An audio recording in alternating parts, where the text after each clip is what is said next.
الذي لا نبي ولا رسول بعده اللهم صل وسلم على محمد وعلى آله وصحبه ومن والاه أما بعد قال تعالى يا أيها الذين آمنوا اتقوا الله حق تقاته ولا تموتن إلا وأنتم مسlimun. Ibu sekalian yang mudah-mudahan dirahmati oleh Allah Subhanahu wa taala. Alhamdulillah pada kesempatan hari ini ya, kita bisa kembali belajar dan kita juga bersyukur ya. Mulai hari ini beberapa ya, jamaah yang di luar kita juga bisa mengikuti kajian yang dalam hal ini kita juga bisa bersyukur karena nanti kajian ini juga langsung tersimpan, jadi ada dokumennya. Teknologi zaman sekarang tidak bisa ikut kajian, bisa saya simpan, nanti saya edit, saya siarkan melalui YouTube. Ya, kita pada kesempatan hari ini akan memulai dengan pemahaman yang utuh terhadap kehidupan yang kita jalani ini. Kenapa? Karena kehidupan yang kita jalani ini harus benar-benar ya, menjadi kehidupan yang utuh, yang dengan kehidupan itu ya akan menjadikan kita orang-orang yang benar-benar ya memahami kehidupan ini, sehingga setelah kita paham secara utuh, maka kita akan menjadi orang-orang yang benar-benar siap. Karena bisa jadi hari ini secara utuh ya itu akan menjadi manusia-manusia yang secara serius,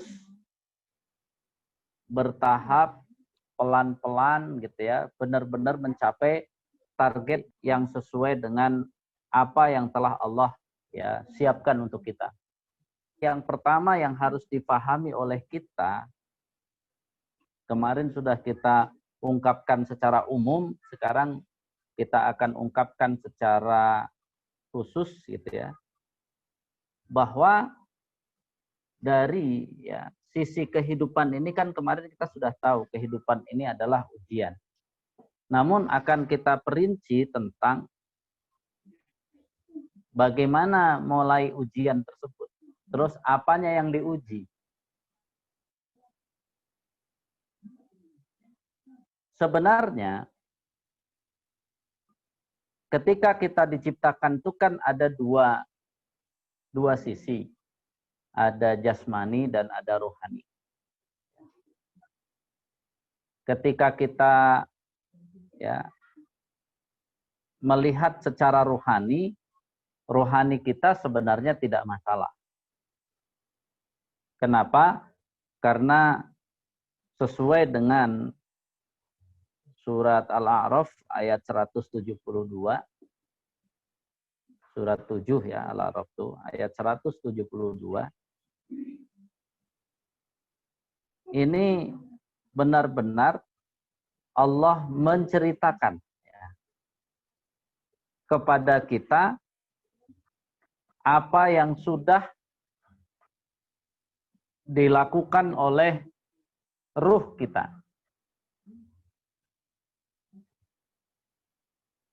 Di sini tidak mempertanyakan, oh saya nggak merasa gitu, itu nggak ada hubungan. Merasa tidak tidak ada hubungan.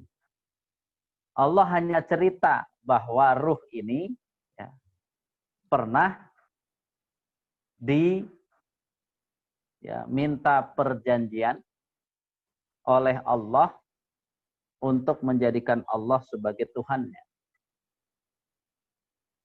Jadi jangan nanya lagi, saya nggak ngerasa. Di sini nggak masalah perasaan. Jadi saya misalnya tidak, kayaknya saya nggak ingat. Ya, di sini bukan masalah ingat tidak ingat, merasa tidak merasa. Di sini bukan itu. Tapi di sini Allah menceritakan. Kan kembali dulu.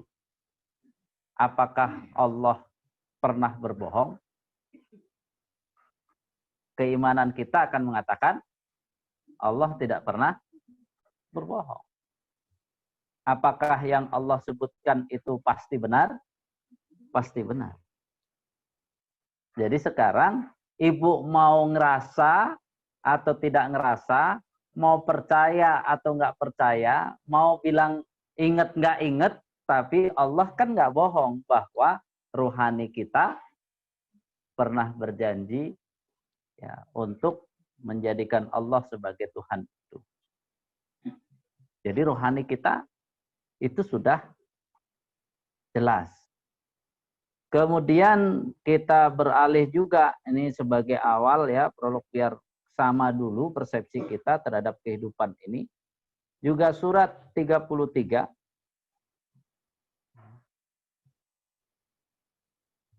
ayat 72, satu ayat sebelum ayat terakhir, surat Al-Ahzab. Yang di situ itu menggambarkan, kalau di dalam tafsirnya itu menggambarkan bahwa kita ini ya setelah kita janji siap menjadikan Allah sebagai Tuhan, kemudian dikasih amanat ya, tapi hidup kamu ya ditambah dengan amanat. Sanggup atau tidak mengemban amanat itu. Ayat ini menceritakan asalnya amanat itu berat. Karena langit, bumi, dan gunung-gunung merasa, aduh nggak mampulah untuk mengemban amanat itu. Bahkan di sini ya, wa asfaqna minha, takut kami hancur gara-gara beratnya amanat tersebut. Nah, Allah menceritakan, tapi ternyata manusia menerimanya. Jadi, ibu sekalian merasa tidak merasa, sadar tidak sadar, ya mau ingat nggak ingat, yang penting ibu sudah menerima amanah. Yang membenarkan apa? Yang membenarkan keimanan kita. Dari apa? Dari berita yang Allah sampaikan. Jadi Allah sudah menyampaikan beritanya. Jadi jangan nanya lagi, saya nggak ngerasa Pak Ustadz. Ya terserah, ngerasa nggak ngerasa. Saya nggak ngerasa berjanji, saya nggak ngerasa sanggup menerima amanat. Tapi kenyataannya menerima, kenyataannya berjanji. Jadi ya dari sini akhirnya kita bergeser, sudah mulai, oh ternyata kita pernah melakukan itu. Ya. Nah sekarang bertambah lagi.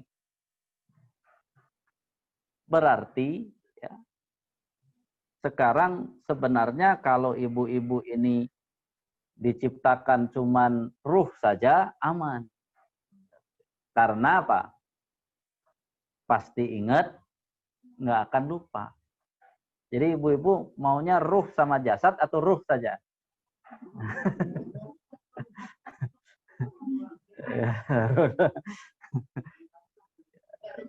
Ya. Ternyata kita milihnya ruh plus jasad. Karena ruh plus jasad itu akhirnya karena tempatnya di bumi ini, maka bagaimanapun ruh harus apa? Bergabung dengan unsur bumi. Maka jasad dibuat dengan unsur itu.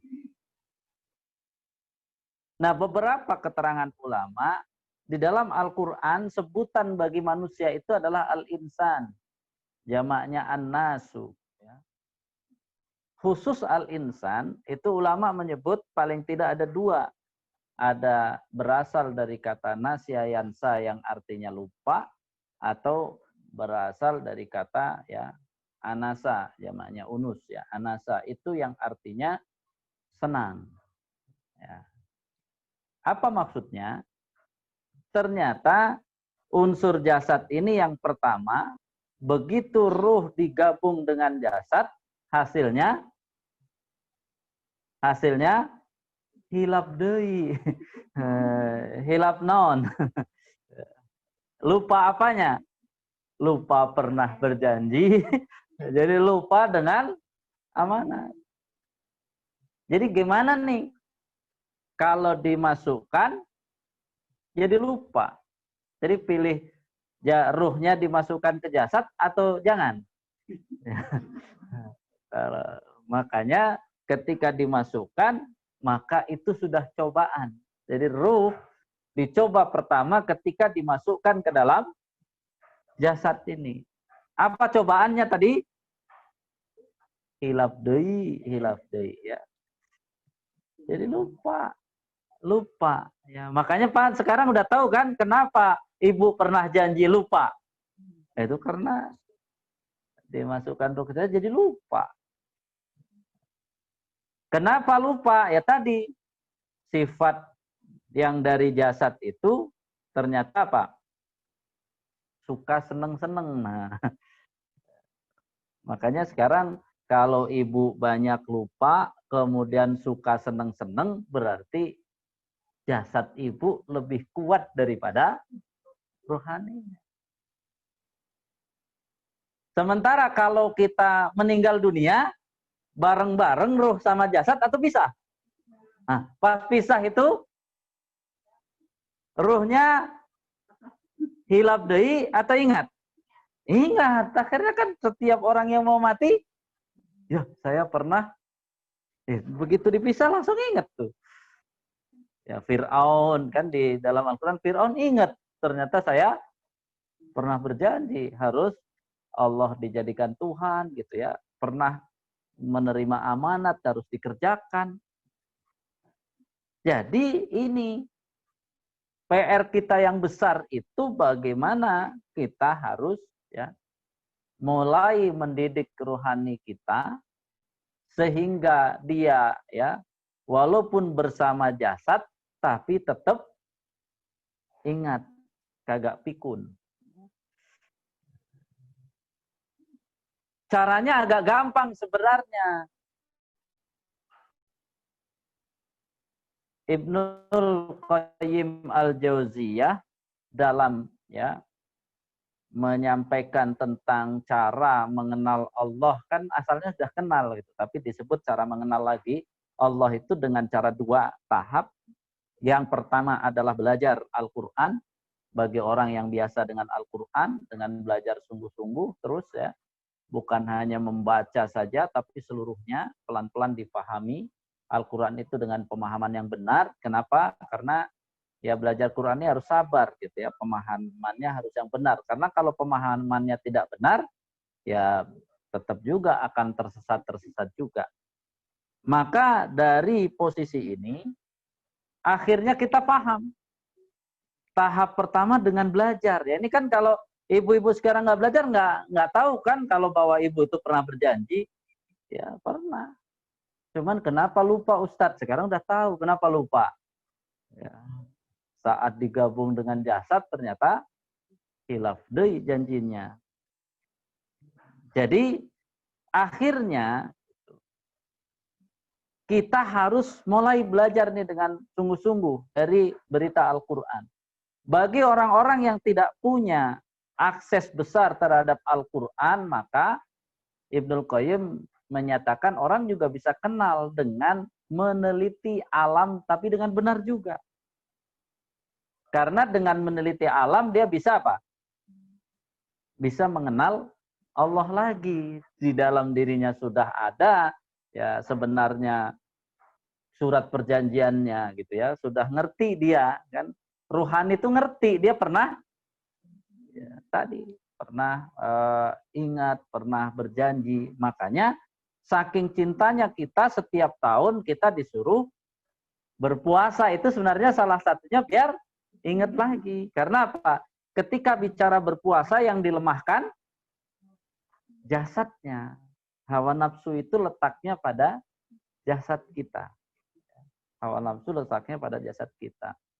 Sehingga sekarang sudah mulai, ibu-ibu udah mulai jelas gitu ya, bahwa kenapa akhirnya Allah ya dalam surat 51 ayat 56 ayatnya terkenal, kenapa Allah menciptakan kita, kemudian ya maksud dan tujuan pertama disuruh ibadah, sebenarnya dengan ibadah itu harapannya biar kenal lagi dengan Allah. Sebenarnya itu kasih sayang Allah saja. Maka kalimat yang dipakai saja kan kalimat tidak bisa memilih. Ya, tidaklah aku ciptakan jin dan manusia kecuali. Tidak terus kecuali itu ada pilihan nggak? Nggak ada. Nggak ada yang lain lagi. Biar apa? Sekarang mulai kenal kan? Kenapa Allah memberi tugas kita beribadah? Kenapa?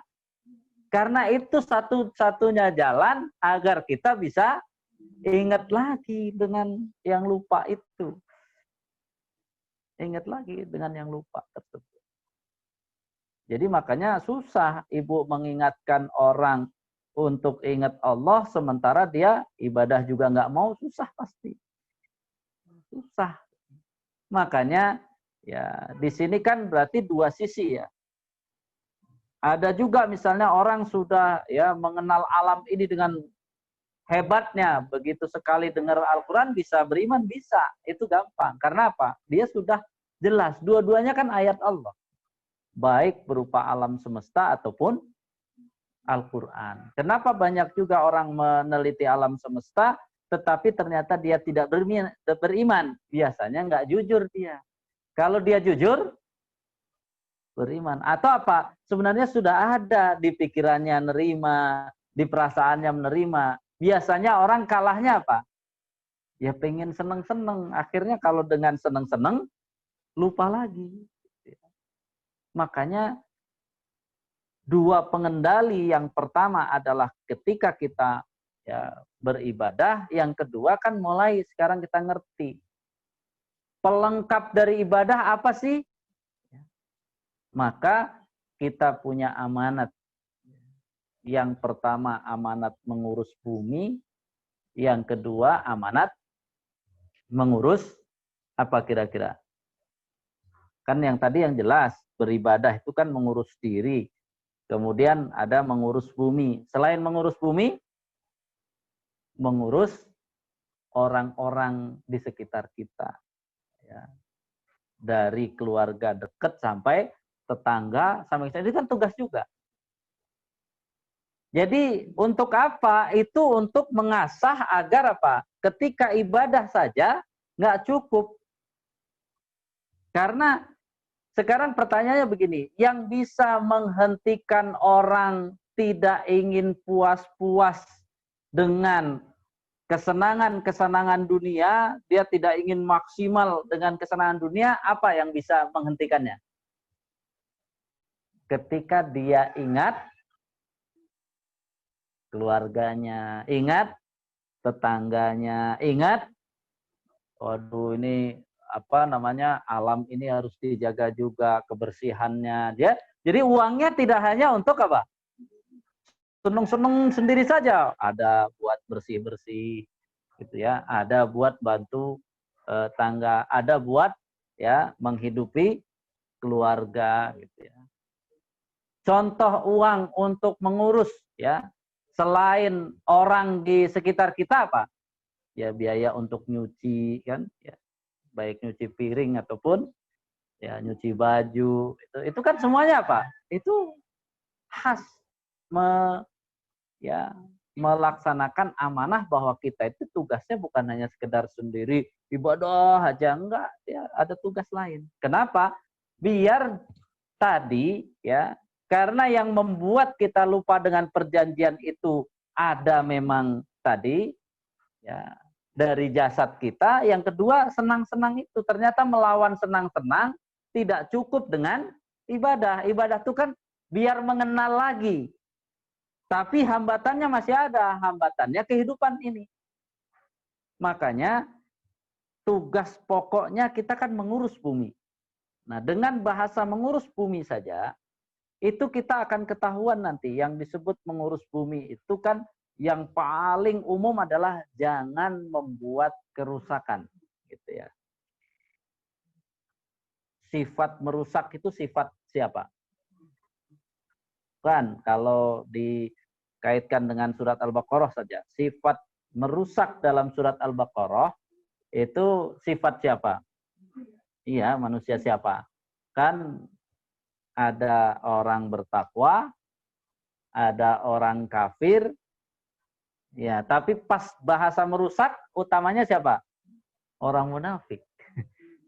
Yang ada kalimat ya, wala tufsidu fil ardi kepada orang kafir atau munafik? Munafik. Jadi orang munafik.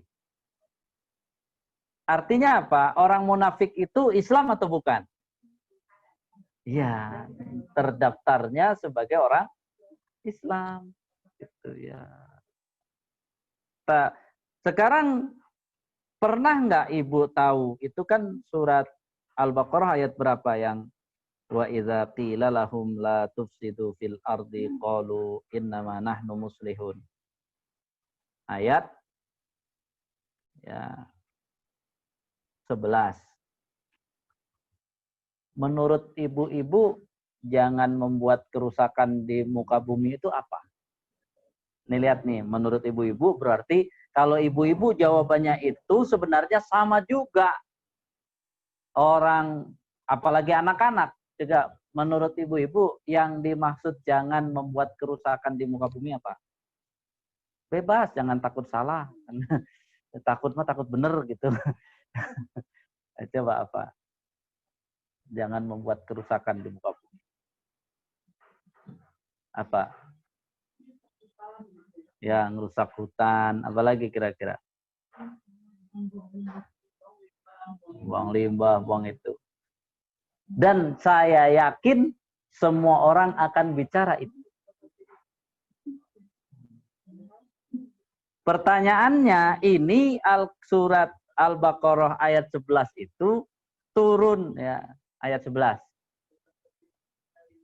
Bukan yang wa idza qila lahum la tufsidu fil ardi. Ya. Sekarang gini, pas saat ayat ini turun, sudah ada limbah belum? Masa belum, pabrik aja belum apa? Sudah ada belum apa merusak pohon-pohon gitu orang zaman itu? Apalagi ini di Arab sana ada pohon aja seneng, malah nggak mungkin dia Pak. Nah, itu tadi. Itu tidak salah, tapi apa? Ketika konsep jangan merusak itu kita tidak paham secara utuh, maka yang mungkin ada di benak kita namanya merusak cuman itu. Padahal ini turun kepada orang munafik yang waktu itu orang munafik tidak merusak alam. Ini lihat coba cara memahami. Terus jangan merusak ya. Di muka bumi itu apa? Seluruh ahli tafsir menyatakan bahwa yang dimaksud adalah jangan melakukan kekafiran, jangan melakukan kemaksiatan. Coba lihat. Jadi kalau ilmu itu nggak nyampe ke kita merasa tidak buang limbah sembarangan, tidak membuat buang sampah, kemudian menjaga bahkan kita menanam pohon, tapi kita pakai sajen di situ, kita merasa kita tidak merusak. Padahal ayatnya ini yang dimaksud merusak itu lebih merusak lagi. Jadi coba kalau kita nggak belajar ngerti, kita harus belajar. Oh, Karena kita membayangkan jangan sekarang merusak alam ya merusak bumi itu, ada limbah. Dulu belum terlalu. Apakah dulu ada illegal logging?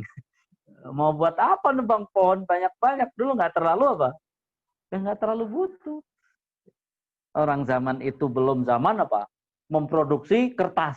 Kan nanti produksi kertas apa? Setelahnya. Pas zaman Rasulullah kan nggak banyak-banyak apa? Nggak kertas. Orang Qur'annya sendiri aja belum boleh ditulis secara langsung. Nulisnya aja disebutkan di apa? Di batu, di pelepah kurma. Gitu. Jadi cuma seperti itu. Pabrik kertasnya belum.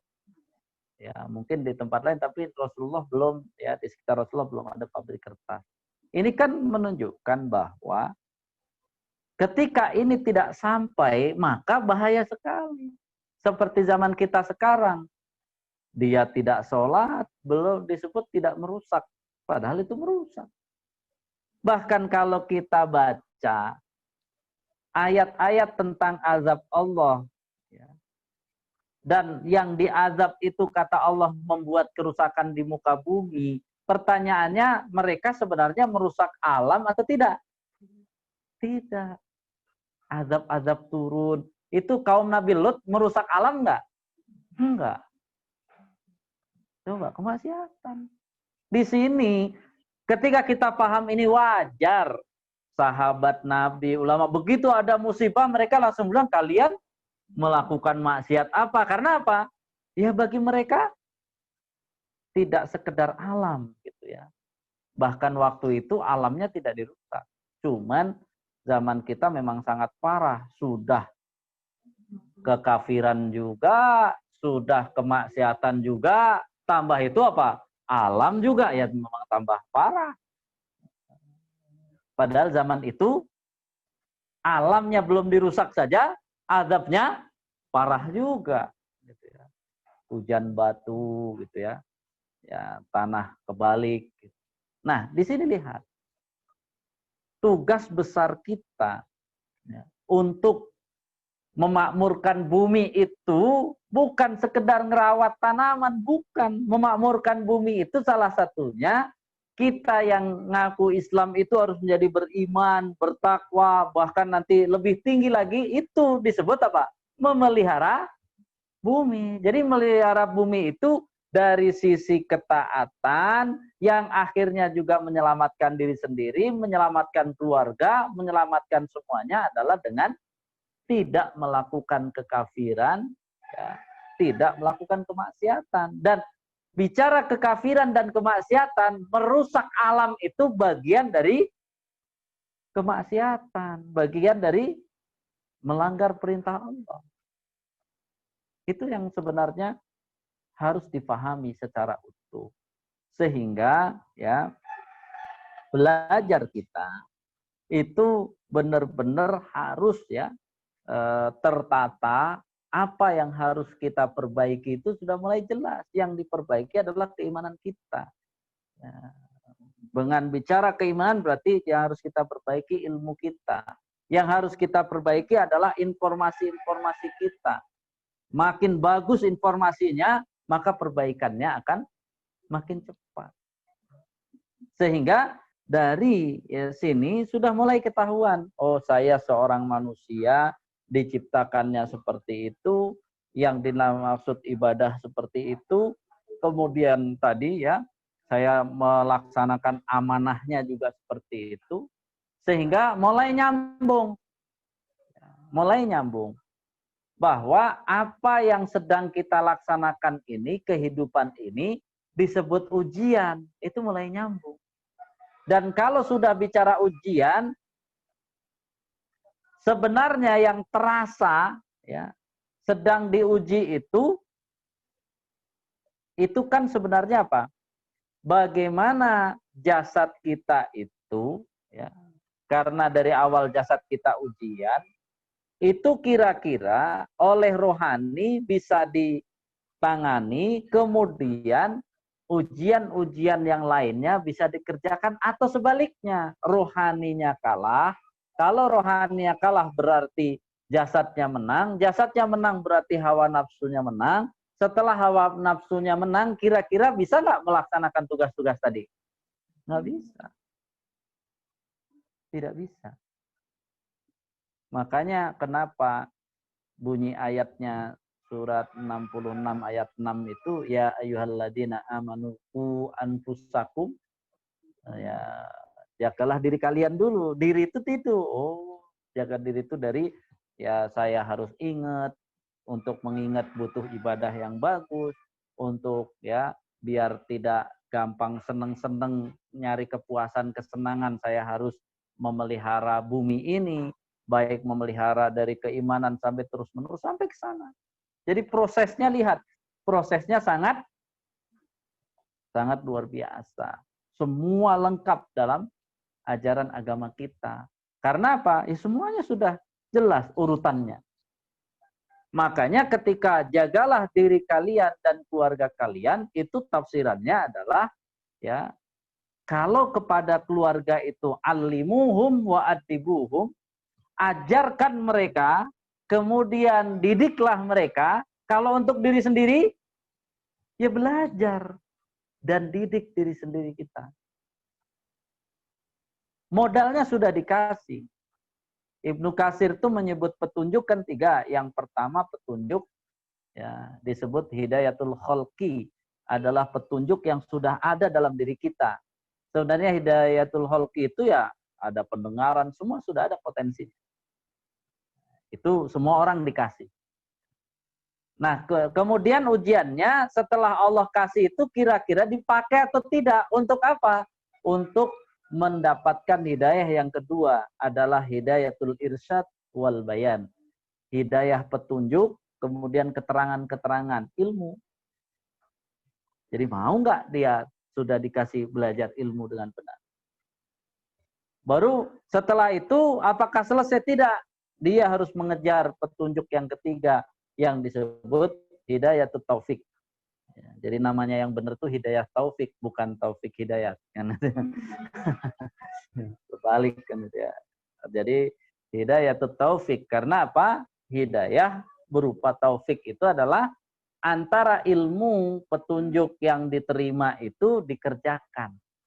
Ya, jadi saat dikerjakan itu membutuhkan hidayah dari Allah yang disebut hidayah taufik itu. Jadi taufik itu kesesuaian antara ilmu yang sudah Allah tetapkan dengan amal yang kita kerjakan. Sesuai dia. Sudah selesai. Ya, di situ sebenarnya proses dari ya bagaimana mendidik diri sendiri, yang setelah itu ada beban ya mendidik keluarga, kemudian setelah lulus keluarga dia menjadi pemimpin juga mendidik banyak orang.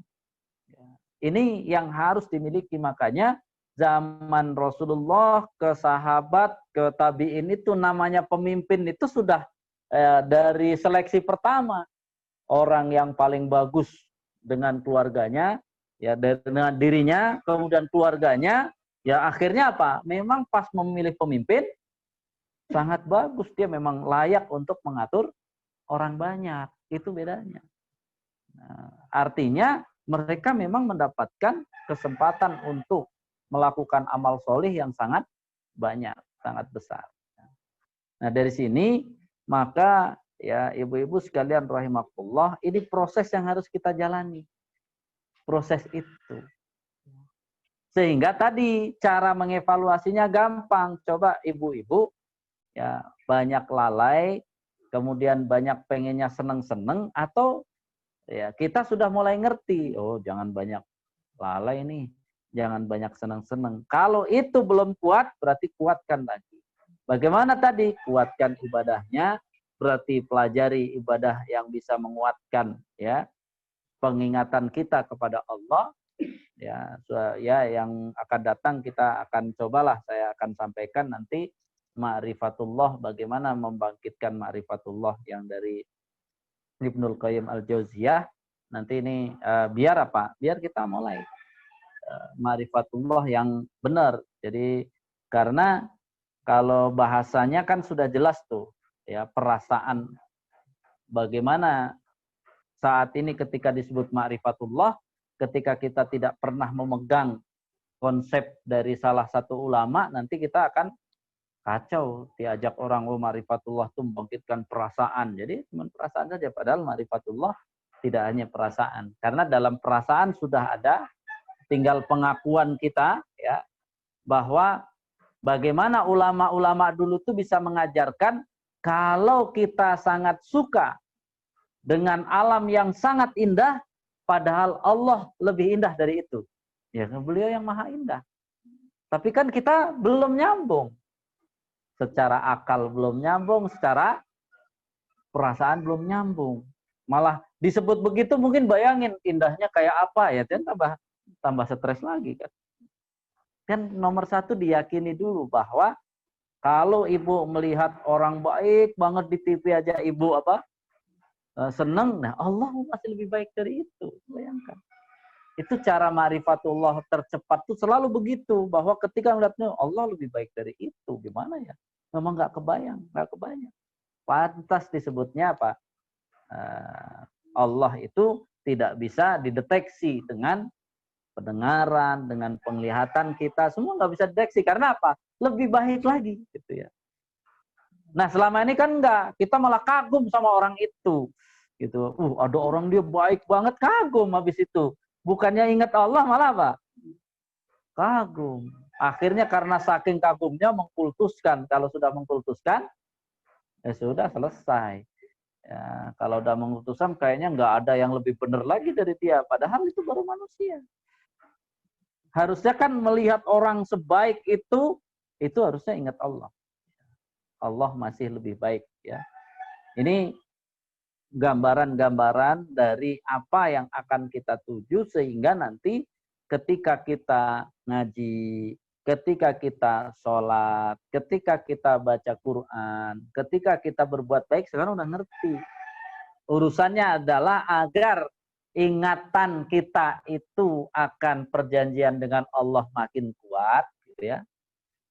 Agar ya kesenangan-kesenangan yang kita lakukan itu mulai dikurangi. Karena apa? Dengan kesenangan-kesenangan itu akan mendorong kita menjadi tadi cepat lalai. Kalau sudah lalai, susah. Nah, maka pelajarilah ya apa saja yang biasa membuat lalai, karena masing-masing orang beda lalainya. Ya, gitu ya. Ada yang lalai kalau duitnya banyak. Ada juga lalai karena nggak punya duit. Jadi udah nggak punya duit, jadi sholatnya males. Itu kan apa? Aneh banget. Sudah lalai padahal nggak punya duit. Dan kalau lalai terus kemudian jalan-jalan mulu, ya agak lumayan jalan-jalan doang. Tapi apa? Tetap aja lalai. Jadi ini ketika kita nggak sadar, nggak paham, kadang-kadang apa? Udah nggak dapat apa-apa, lalai juga. Kan kasihan. Jadi kasihan ya. Makanya mulai sekarang apa saja yang akan kita lakukan, mulai sekarang jelas tadi. Biar terhubung rohani kita dengan Allah dengan cara tadi. Bahwa apa? Ini harus mengingatkan saya ini pernah berjanji. Sekarang ngerasa berjanji aja belum kan Bu? Nah itu berarti kan PR kita besar. Saya kok nggak ngerasa berjanji ya. Nah jadi kalau ditanya para sahabat Nabi itu mereka sudah merasa berjanji. Sehingga disebut Allah itu langsung ingat. Ini kadang-kadang ingat Bu, ingat Allah. Apaan sih? Nyebut Bu, but. Jadi kacau. Jadi karena saking tadi gitu ya. Saking nggak ada sama sekali apa sensornya. Kok udah diingetin bolak-balik nggak ngerti juga, yang nggak ngerti orang nggak ada. Yang diinget apa nggak ada. Hilafnya terlalu apa? Terlalu banyak hilafnya. Nah, sebagaimana ya yang kemarin saya katakan, jadi materi di awal jangan terlalu banyak, tapi saya ingin ya masalah-masalah yang dihadapi kemudian apa itu ditanyakan agar kita ya menjadi hidup ya mengaji ini ada sesuatu yang harus kita selesaikan. Jangan sampai ngaji-ngaji masalahnya numpuk ya. Begitu ngaji senyum pulang ke rumah tumpuk lagi kan. Itu aja masih mending. Ini dari rumah sumpuk ke sini juga sumpuk pulang. Jadi masa nggak ada manfaatnya sama sekali ngaji. Ya, pindah sumpek ya. Ayo silahkan ya, pertanyaan. Ya, yang offline dulu pertanyaannya silahkan dari sini ya. Nanti baru saya buka ya.